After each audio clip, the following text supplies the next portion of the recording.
warahmatullahi wabarakatuh. Selamat sore Ibu Galuh. Waalaikumsalam, selamat sore Mbak. Perkenalkan, kami mahasiswa dari Universitas Indraprasta PGRI, program bimbingan dan konseling. Kedatangan kami di sini bermaksud untuk melakukan wawancara singkat terkait tugas mata kuliah kami, yaitu perkembangan profesi konseling.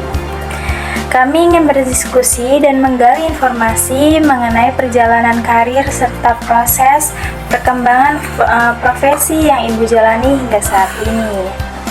Kurang lebih akan berlangsung selama 10-15 menit dengan 5 poin pertanyaan. Apakah Ibu Galuh sudah siap dan bersedia? Ya, siap. Oke. Baik Ibu, kita masuk ke pertanyaan pertama ya. Ibu, kalau boleh tahu nih, bagaimana sih awal mula Ibu tertarik dan akhirnya memilih profesi sebagai asisten dokter operasi, dan proses apa yang Ibu jalani sampai sekarang Ibu berada di posisi yang sekarang nih?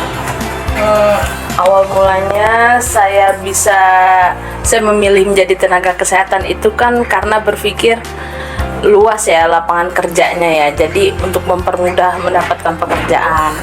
Kebetulan saat itu sudah lulus, dapat tawaran pekerjaan di salah satu rumah sakit swasta dan dapat untuk di ruang critical room, yaitu ruang operasi.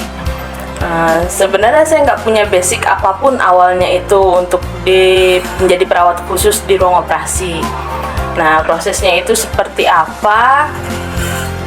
Dari awal itu saya butuh pembelajaran, bimbingan, ada pelatihannya juga.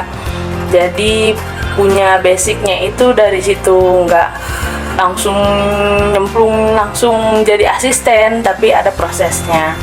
Dari belajarnya pelatihan-pelatihan di HIPKABI atau himpunan bedah, perawat bedah, kayak gitu sih.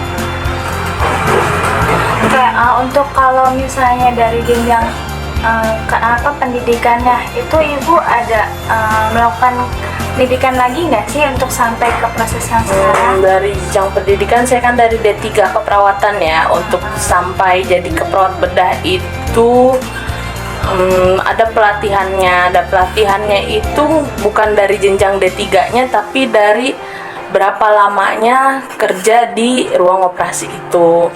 Nah, untuk jadi pelatihan di sananya dengan syaratnya itu harus 2-3 tahun di ruang operasi dulu. Jadi dibimbing dulu di rumah sakit sama perawat senior, sama dokter-dokternya. Setelah itu kira-kira memang sudah bisa untuk dilatih ke perawat bedah lanjutan, dilakukan pelatihan. Kurang lebih saya melakukannya 6 bulan, terus dia lanjutnya lagi 3 bulan, baru setelah itu bisa naik jadi asisten dokter. Berarti nggak melanjutin jenjang kuliah lagi? Enggak, tapi pelatihan itu aja. Makasih Ibu. Oke Ibu Galuh, kita masuk ke sesi pertanyaan kedua ya.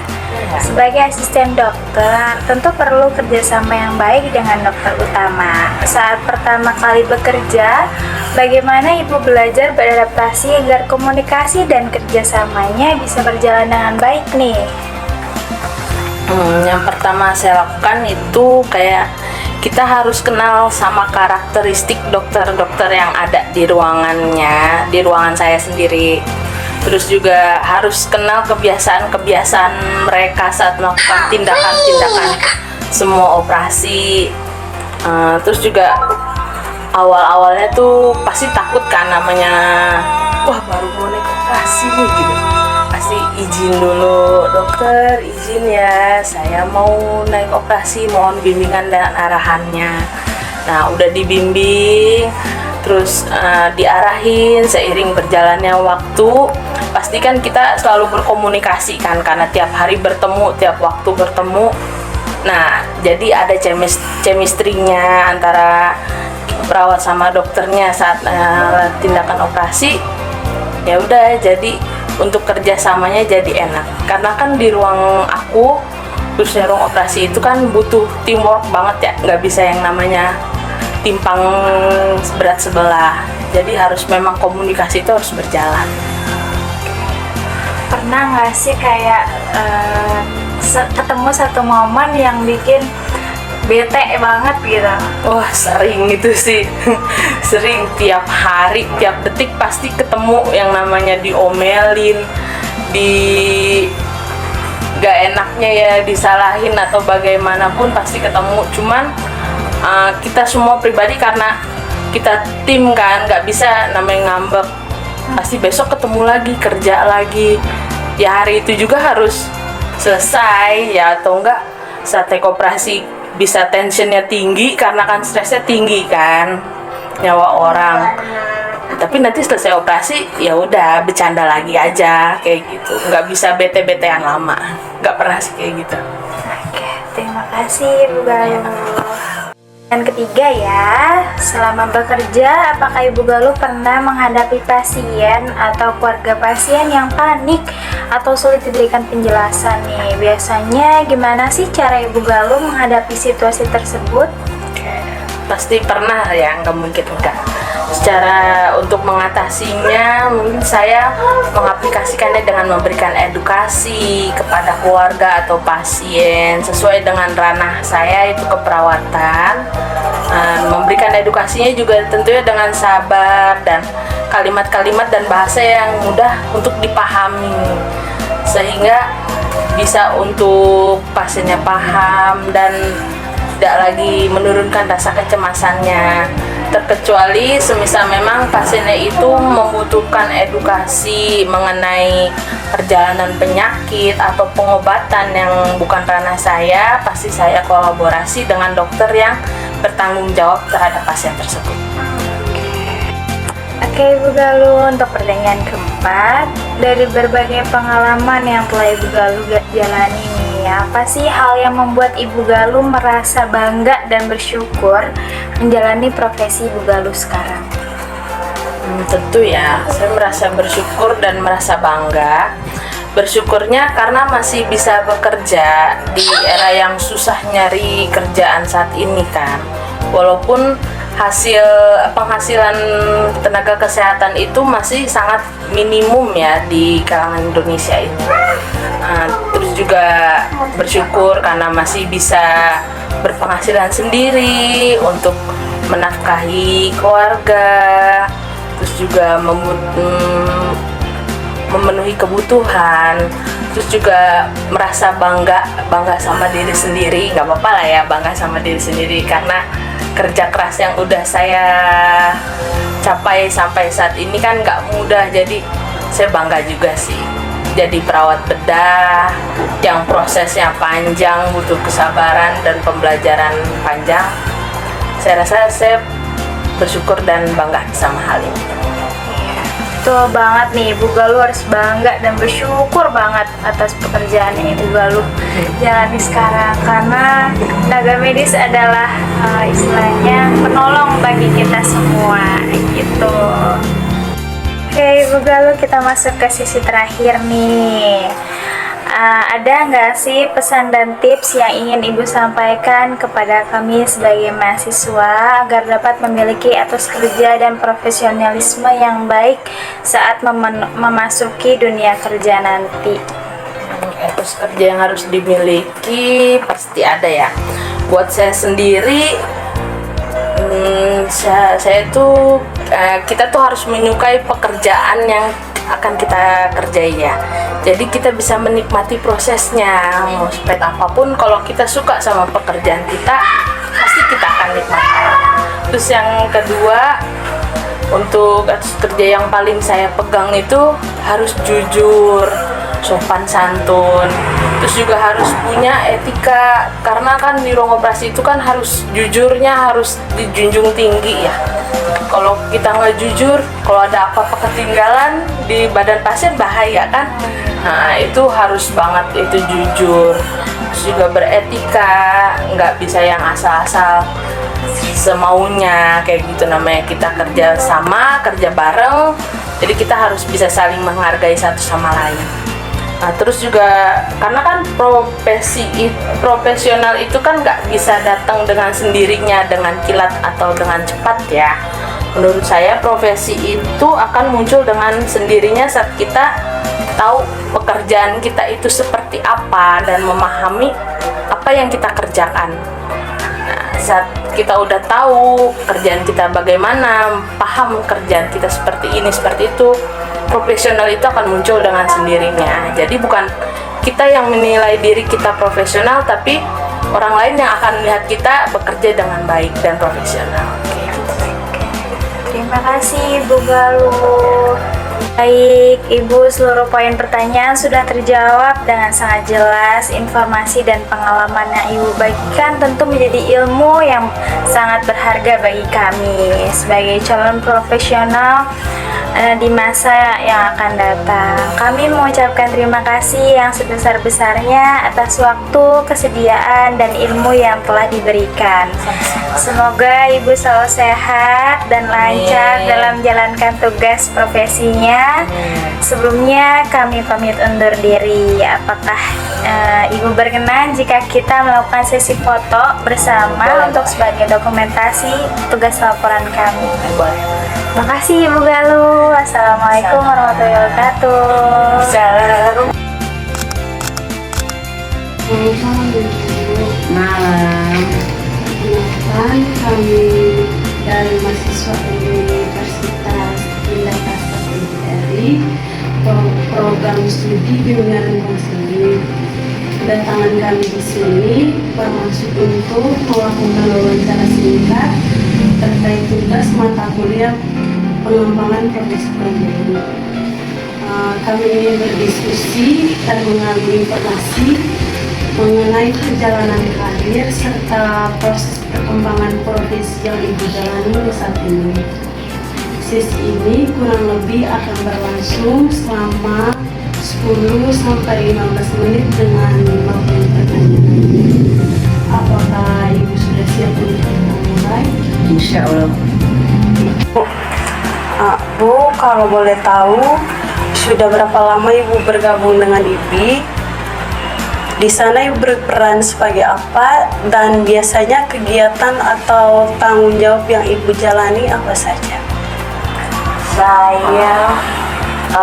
Pertama saya perkenalkan, nama saya Bidan Sri Budi Rahayu. Saya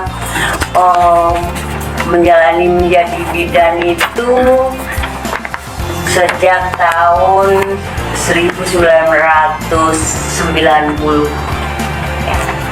Nah, itu saya tadinya background saya perawat. Saya masuk D1 kebidanan tahun 89, jadi 91 saya baru mulai menjadi bidan. Saya mulai menjadi anggota IPI itu sejak tamat dari pendidikan tahun 90. Nah, dari tahun 90 itu sampai 93 saya menjadi anggota biasa. Setelah 94 saya menjadi pengurus. Pertama saya sebagai pengurus di Ranting Sukmajaya sampai 3 periode kayak seperti itu. Setelah 3 periode di Ranting Kecamatan Sukmajaya, saya menjadi pengurus di cabang IPI Kota Depok. Ibu, apa manfaat yang paling dirasakan sebagai anggota IPI dalam mendukung karir dan profesionalisme bidan? Yang pertama, kalau menjadi anggota, setelah kita melaksanakan pendidikan, kita harus menjadi anggota. Dan menjadi anggota itu banyak wewenang-wewenang ataupun tanggung jawab, serta di dalam keorganisasian itu sangat-sangat bermanfaat karena kita bisa mengembangkan semuanya ada di situ. dengan Ikatan Bidan Indonesia, kita bisa bergabung dan mengembangkan profesi kita. Baik Bu, kita lanjut ke pertanyaan selanjutnya. Dalam perkembangan profesi bidan saat ini, bagaimana peran IPI dalam membantu bidan meningkatkan kompetensi dan mengikuti perkembangan ilmu kebidanan? Perkembangannya sangat signifikan. Kondisinya semua menjadi anggota itu diharuskan baik di dalam SDM-nya maupun tempat TPMB-nya, dia harus meningkatkan dan selalu memberikan edukasi lingkungan maupun di posyandu maupun di anggota, seperti itu. Baik Bu, untuk pertanyaan selanjutnya, apakah Ibu pernah mengikuti pelatihan, seminar atau kegiatan yang diselenggarakan oleh IPI? Kegiatan apa yang paling berkesan dan memberikan manfaat bagi praktik kebidanan yang Ibu jalani? Pertama, sangat bermanfaat dan IBI itu berperan sekali kepada anggota maupun kepengurusannya, ya. Baik itu pengurus, karena kebetulan saya sebagai pengurus, jadi otomatis SDM-nya harus selalu meningkat. Jadi peran IPI kepada seluruh anggota IPI harus selalu meningkatkan kompetensinya, ya. Dan saya dapat pelatihan baik dalam APN, penanggulangan pendarahan maupun emergensi, gawat daruratan, semua diberikan. Dan bagaimana cara memberikan kompetensi kepada kita semuanya, itu peran ini sangat-sangat berperan. Seperti itu. Baik, pertanyaan yang terakhir, sebagai anggota IPI dan tenaga kesehatan yang telah berpengalaman, apa pesan dan saran Ibu kepada mahasiswa atau calon bidan agar dapat menjadi tenaga profesional yang kompeten, beretika, dan mampu beradaptasi dengan perkembangan dunia kesehatan? Pertama, sebagai tenaga kesehatan diharapkan ikuti prosedurnya, baik itu SDM-nya maupun attitude-nya maupun etikanya, dan harus selalu menjaga nama baik, ya, karena biar bagaimanapun lingkungan kita selalu melihat bahwa bidan itu atau tenaga kesehatan itu lebih dari yang lain. Biasanya mengamatan bahwa lebih baik itu pendidikannya maupun attitude-nya, seperti itu. Baik Ibu, seluruh pertanyaan kami telah terjawab dengan sangat jelas. Informasi dan pengalaman yang Ibu bagikan mengenai profesi bidan serta peran IPI tentu menjadi wawasan yang sangat berharga bagi kami. Kami mengucapkan terima kasih atas waktu, kesediaan, dan ilmu yang telah Ibu berikan. Semoga Ibu selalu diberikan kesehatan, kelancaran dalam menjalankan tugas profesinya. Sebelum kami pamit, apakah kami berkenan untuk melakukan sesi foto bersama Ibu? Boleh. Terima kasih banyak Ibu. Oke, assalamualaikum warahmatullahi wabarakatuh. Selamat malam, ya.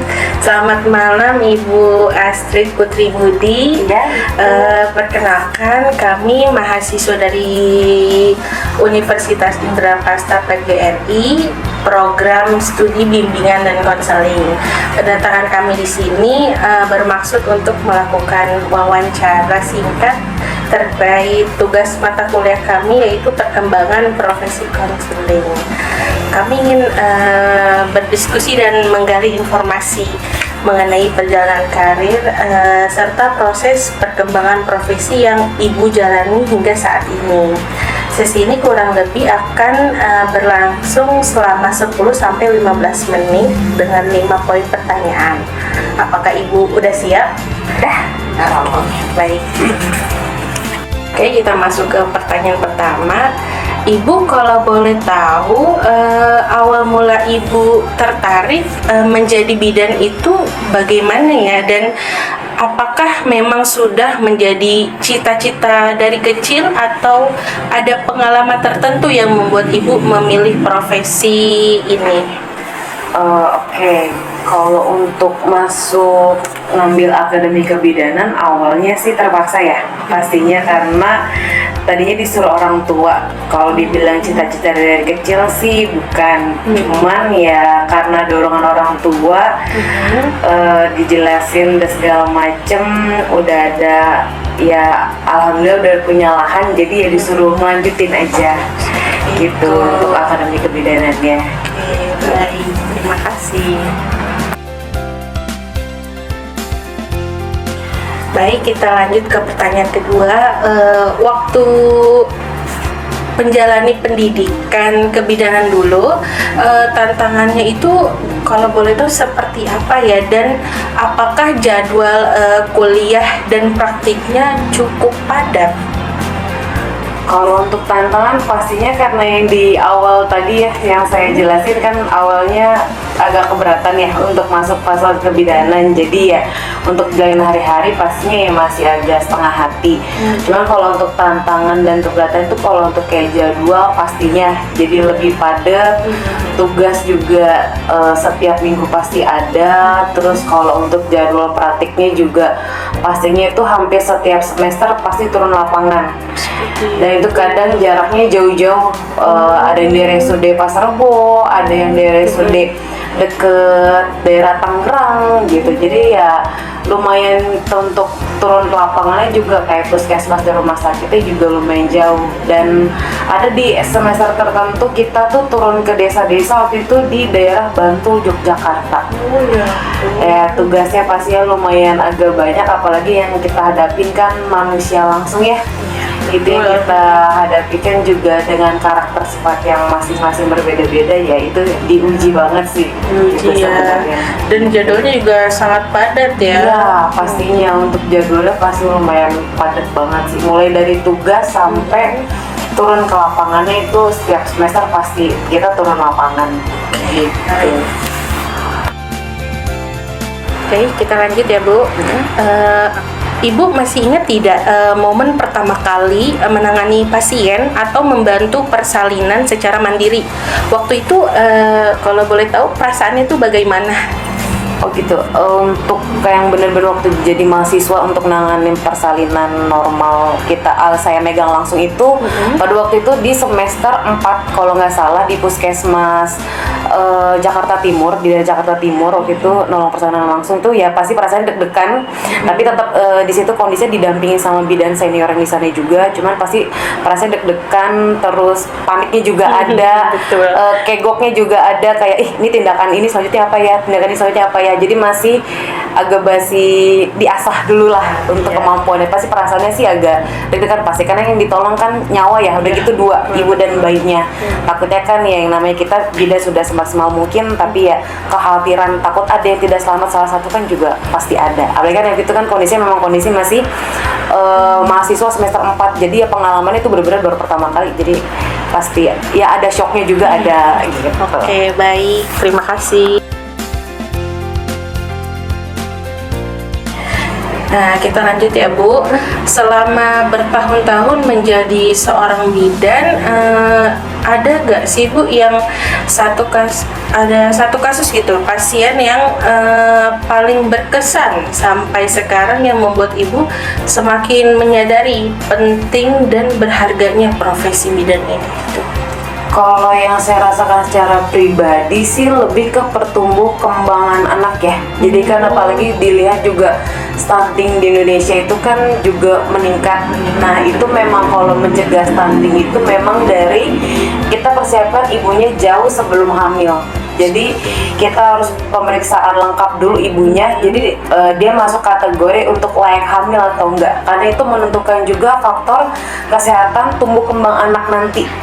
Gitu, itu yang paling aku konsen sih ya, tumbuh kembang anak. Jadi banyaknya yang kayak untuk anak umur sekian berat badannya terhanya cuman berapa kilo, tinggi badannya cuman berapa gitu. Nah itu sebenarnya kan untuk mencegah itu semua memang dari ibu sebelum hamil. Nah itu memang peran bidan tuh penting banget di situ buat edukasi tentang gizi, terus kesehatan mental juga itu penting buat si calon ibunya. Jadi biar mempersiapkan badannya itu siap hamil atau enggak, karena itu efeknya memang kelihatan banget dan jangka panjang setelah anaknya lahir. Itu kalau misalkan stunting itu terasa banget sih. Jadi emang yang bikin berkesan tuh ya tumbuh kembang anak di Indonesia sih itu, kan itu awal mulanya ya dari ibu yang sehat dulu. Nah itu kan untuk edukasi kan dari bidannya gitu. Seperti itu. Ya. Yang bisa dibilang stunting terus kurang gizi itu dari hamil. Iya betul. Jadi masalah gini, kalau ibunya udah ketahuan kelainan hormon atau kayak misalkan kelainan zat besi atau kekurangan zat besi, terus main hamil aja tanpa periksa, itu ngaruh. Karena kan ya memang kalau biar misalkan anak mau tinggi, biar tumbuh kembangnya bagus, maaf ya, biar kayak jangan sampai terjadi Down syndrome, bibir sumbing, itu kan dari jauh sebelum ibu hamil. Iya, baru tahu ya. Iya. Jadi kalau ngeliat anak maksudnya yang kayak, ih kok anak umur segini kayak anak umur, misalkan anak umur 5 tahun kok kayak anak umur 2 tahun sih, cuma 10 kilo pendek. Nah itu memang dari hamil. Udah gitu dari sebelum hamil gizinya buruk, ditambah mungkin pada saat hamil ibunya juga nutrisinya kurang. Gitu. Jadi ya, saya emang konsen banget sih dia dari ibunya dulu. Jadi harus dikatakan dia layak hamil atau enggak. Itu dikatakan layak hamil. Harus pemeriksaan lengkap dulu, pemeriksaan darah, pemeriksaan kayak USG itu kondisi rahimnya, terus kesehatan mental juga penting. Semuanya berarti ya. Makanya kan kadang sekarang kalau di puskesmas itu adanya cek kejiwaan pada ibu sebelum hamil. Iya sekarang udah ada di puskesmas tadi. Kalau dulu belum ya. Belum ada. Makanya maksudnya dicek kesehatan mentalnya juga, takutnya saat dia Iya. melahirkan atau hamil Jadi stres apa Iya. gimana kan ngaruh buat ngurus anaknya jadi terlantar. jadi baby blues istilahnya. Iya, jadi Ya. kalau ngeliat anak stunting itu ya memang dimulainya dari ibunya sebelum hamil tuh udah bermasalah, itu pasti. Gitu. Terakhir ya sekarang ya. Oke deh. Kita lanjut ke pertanyaan terakhir. Masuk ke pertanyaan terakhir ya Bu. Menurut Ibu, sikap atau karakter apa yang perlu kami persiapkan sejak kami mahasiswa agar bisa menjadi tenaga profesional yang baik di masa depan? Pastinya ya harus mental baja ya. Apalagi kalau kita urusannya sama orang langsung kan, dengan tadi aku bilang karakternya berbeda-beda. Jadi memang harus banyakin sabar, sama pastinya banyakin pengalaman juga. Jadi jangan hanya teori, karena terkadang itu kan teori dan di lapangan suka berbeda ya. Jadi jangan terlalu terpaku teori terus, jadi harus sering-sering turun ke lapangan juga untuk ngalamin atau di situasi kondisi yang emang terjadi itu seperti apa gitu penanganannya. Jadi persiapin sih pastinya selain wawasan, mental, sama ya pastinya fisik harus sehat juga kitanya. Juga harus kuat ya. Ya betul. Oke, baik. Terima kasih.